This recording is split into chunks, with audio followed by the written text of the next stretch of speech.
Russia Ukraine இடையேயான போர் சில காலமாக சற்றே ஓய்ந்திருந்த நிலையில் திடீரென உக்ரைன் மீது ரஷ்யா சரமாரியான தாக்குதல்களை நடத்தியுள்ளது.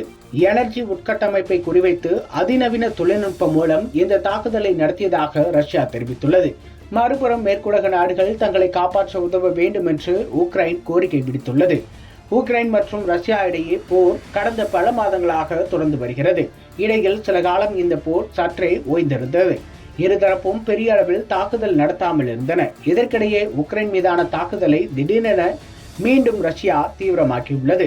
அதிநவீன தொழில்நுட்பத்தை பயன்படுத்தி உக்ரைன் நாட்டில் உள்ள முக்கியமான உட்கட்டமைப்புகளை தாக்கியுள்ளதாக ரஷ்யா தெரிவித்துள்ளது. உக்ரைன் நாட்டின் எனர்ஜி உட்கட்டமைப்பை குறிவைத்து தாக்குதல் நடத்தியுள்ளதாக ரஷ்ய ராணுவம் தெரிவித்துள்ளது.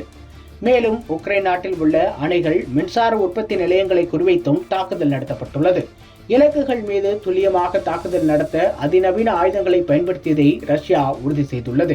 சுமார் 10க்கும் மேற்பட்ட பகுதிகளின் மீது ட்ரோன் மற்றும் ஏவுகணை தாக்குதல்களை நடத்தியதாக ரஷ்யா தெரிவித்துள்ளது. உக்ரைன் தரப்பும் இந்த தாக்குதலை உறுதி செய்துள்ளது.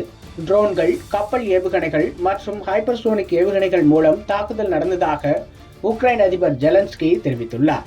வரும் காலங்களில் இந்த தாக்குதல் அதிகரிக்கும் என்று அஞ்சப்படும் நிலையில் ரஷ்ய தாக்குதல்களை வீழ்த்த உதவுமாறு ஐரோப்பிய நாடுகளுக்கு அவர் கோரிக்கை விடுத்துள்ளார்.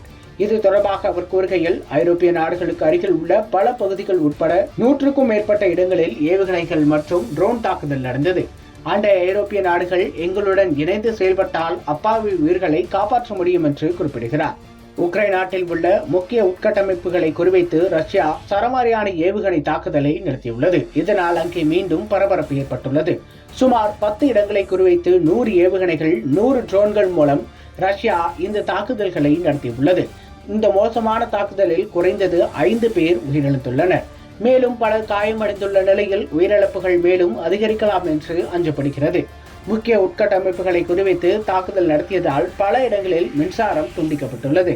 மேலும் தண்ணீர் விநியோகமும் பாதிக்கப்பட்டுள்ளதாக தகவல் வெளியாகியுள்ளது.